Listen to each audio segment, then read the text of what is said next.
Magandang umaga po sa inyong lahat.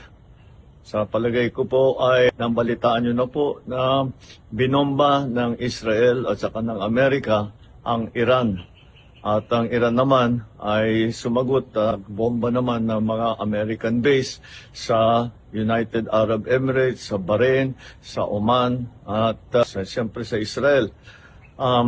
Alam naman natin na napakarami ang Pilipino diyan sa bandang Middle East. I'm sure nag-aalala kayo sa inyong mga kilala, mga kaibigan at mga kaanak na nandun. Mula nung nabalitaan natin na nagsimula itong gera, ay nag-monitor na kami kahapon pa ng late afternoon sa ating mga embassy, sa ating mga labor attaché, sa lahat ng mga embassy natin doon sa Middle East.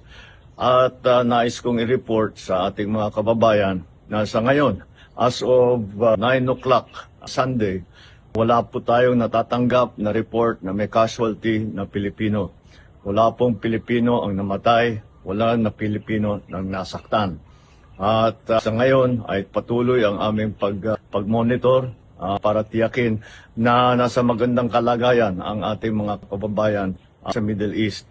Ang ating tuloy-tuloy na binabantayan dahil ito'y kailangan natin tuloy-tuloy na bantayan at hindi ito tapos pa. Palagay ko patuloy pa itong gerang ito. Ngunit sa aming latest report ay ang ating mga kababayan ay nasa safe na lugar.